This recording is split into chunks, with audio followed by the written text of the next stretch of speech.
How did I get into car care? That is a very good question. I actually got into car care in 2015. Got into it through my brother's friend Garrett. Now, Garrett is extremely big into his detailing. Mad in for polishing and doing everything like this. And it was actually him who said to me, would you like to come back and try a bit of it? So I said, yeah, I'll come back, I'll try it. And I actually done it. The first ever car I'd done was my mother's Ford EcoSport at the time.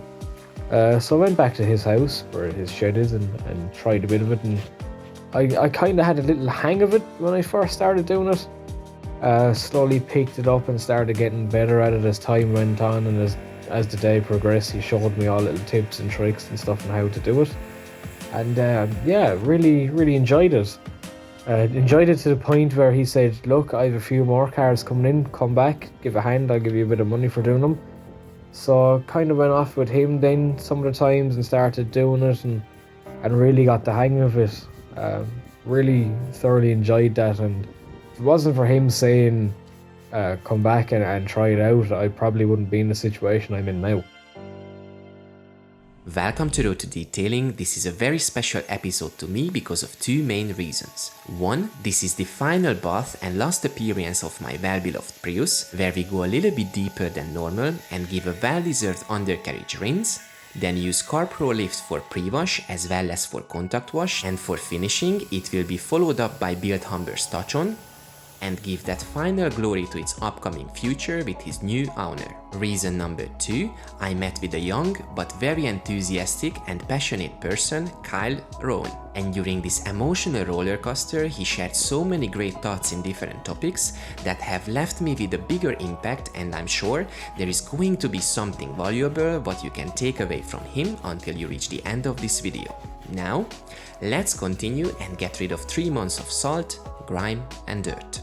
Can you tell me more about the product we use on the wheels?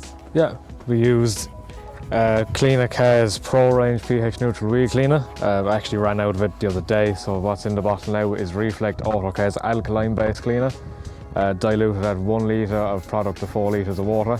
I use it mainly for arches, tyres and the alloys, as it has enough bite to clean into your rubber, and is actually very good for cleaning stubborn brake dust off. Very highly recommend that product for anyone with bad alloys. Can be used on steelies, can be used on regular alloys. Be very careful when it comes to diamond cut or anodized alloys. They recommend not to use it. I've used it and I haven't seen a problem. Diluted 500 millilitres of product to 4.5 litres of water for anodized or diamond cuts, and I find it works absolutely perfect. Good cleaning properties, especially when you're getting in scrubbing the wheel, you'll notice a very big difference after it. So I would recommend that product if anyone was to look into getting a new wheel cleaner. And what shampoo we added CarPro lift a bit, and what shampoo you usually use for the wheels? We used a bit of CarPro lift and a small bit of Cherry Bomb shampoo from Reflect in Dublin.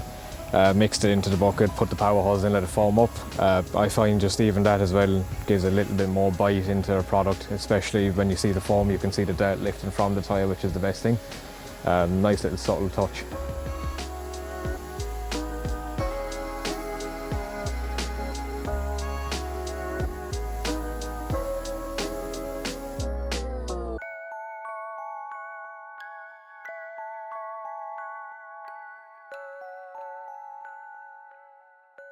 We're just going to give this an underbody clean. What a lot of people don't realise is, especially with Ireland, we kind of have some of the harshest winters, I would say, here.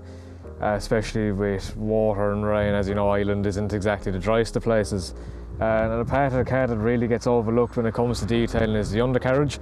And that's when we have the undercarriage cleaner. Simply connects onto your lens here, slide it under the car like so. Turn on the lens, water shoots up and sprays the underneath of the car, and you'd be very surprised how much dirt gets trapped in the little cracks and crevices under that. It's very good to go in every 3-6 months, give it a good clean underneath, and the car will last way longer. As long as you have the car clean underneath, then it eliminates rust and eliminates dirt and stuff getting trapped there and holding in some moisture. This car has never been cleaned under. It'd be a good test to see how much dirt comes out from under it.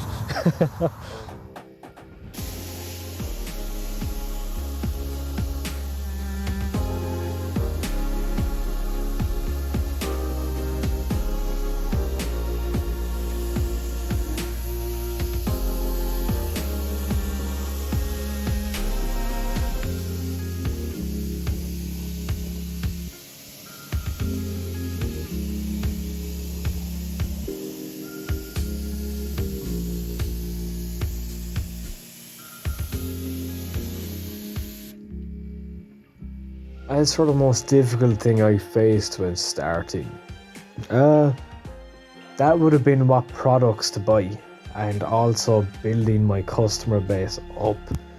It's very, very daunting when you first start up detailing. You'll go on YouTube and you'll watch videos and you'll see all these big American detailers using a magnitude of different products, and it can get very confusing.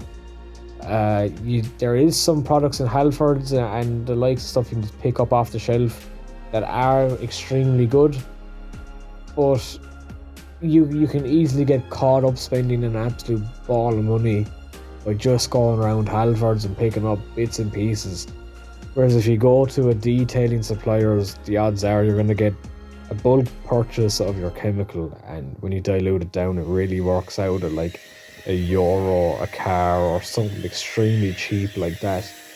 But another thing was also is trust. You're a new business, and it's very hard to gain the trust of people now. Like, it's hard to gain it, but it's easy to lose it. So get your customers in, treat them with the utmost respect, treat them first class, treat them how you want to be treated from a business. If you were buying or getting a service from someone, explain your services that you're going to do to the car, explain everything in depth to the customer. Go with what the customer wants you to do. Always say to them, if it's okay, would you like me to do this? And always say before they come to collect the car, before you take payment, please have a look around. If there's something you're not happy with, let me know. This shows that you want the customer to be able to look over that vehicle or look over the truck, tractor, whatever it is, and be able to come back to you and say, oh, I don't like that, can you change it? And when you go and say, yeah, I'll change it right now, that shows that you are willing to take on criticism. That is also a very big thing. You are going to get criticized sometimes by people about your work. It's all about how you take that on. But yeah, it is really, really daunting when you first start out. It's to make a name for yourself and get the chemicals that you find suit you and your work style. You can't really get advice on how to gain people's trust. Trust is earned. You have to earn the trust of them customers. I'm really lucky that I lived in a small town and word spread fast about me and stuff like that. I've been trusted with equipment that's over €100,000, and it's not every day someone will throw you the keys to a truck or a tractor and say, do whatever you want, let me know the price and I'll give it to you. Like, it is really, really nice to be commended for your work. So just earn your trust, treat your customers with the utmost respect, and you will get on perfectly.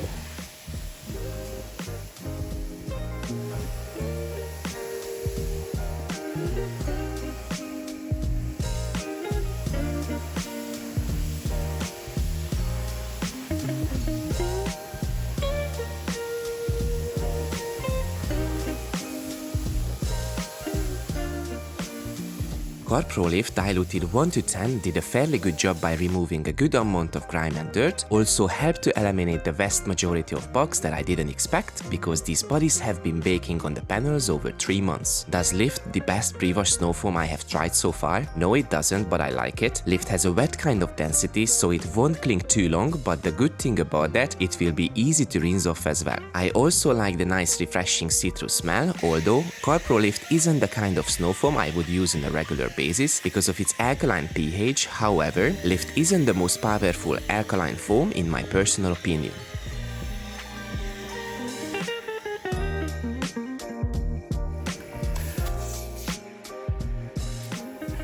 Using CarPro Lift as contact shampoo has been my favorite way so far because the agitation really helps to reach its maximum potential and achieve a better cleaning power that also helps to have a cleaner surface for last step protection, which is going to be built Humber touch on. As for what I'd say to an enthusiast or someone that's looking to start their own business, that was me. I started off just doing jobs here and there for people, and people then referred me to other people. I got them and then they referred me, and it kept going on. If you have the passion for it and you have the customer base already built, I would say, why not go that little step further, get a few business cards made up, get a business name going, maybe to the point of getting a hoodie. I done it. I got a little hoodie and a t-shirt made up with my company logo on it.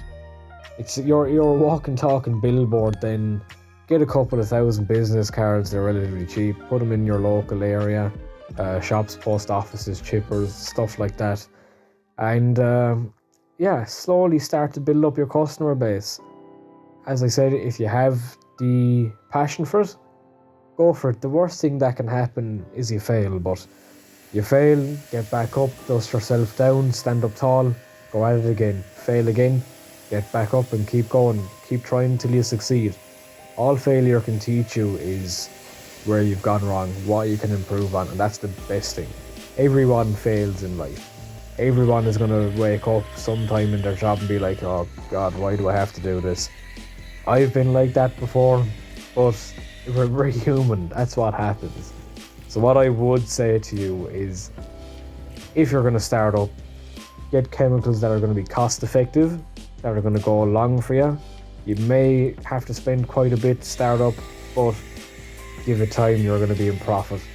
Get equipment that is cheap, that is strong, and yeah, really just start up your business, get it running, get your customers in, keep your customers happy. At the end of the day, without your customers, you're nothing in a business, so treat them top class and go for it. The worst that can happen, as I said, is you fail, and when you fail, you get back up and you plow on ahead and you keep going.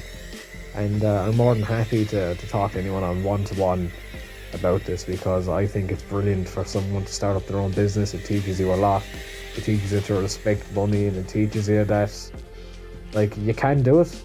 People will say, oh no, you can't, but you can. Everything can be done if you put your mind to it.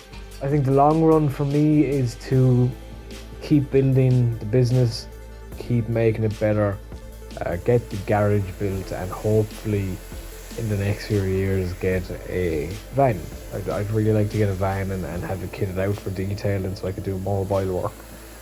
But my terms for the long run is build it into a big business to the point where maybe hopefully in the near future that I could hire people.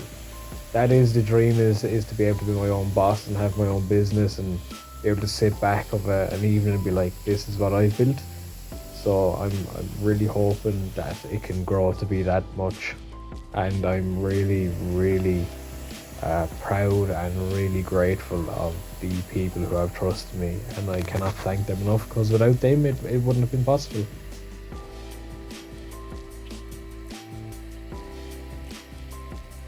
This is the first time I have tried Build Humber's touch-on, and it has impressed me from every possible angle. It's easy to apply, reacts fast on the surface, has great water behavior, also leaves a glossy and slick finish.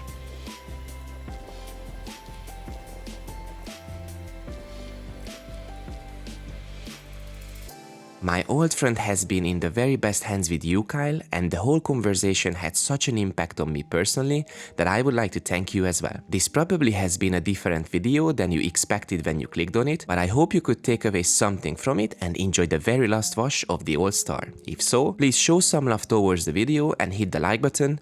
If you want more videos like this, make sure to subscribe. Thanks for watching, thanks for being here, take care, and see you soon.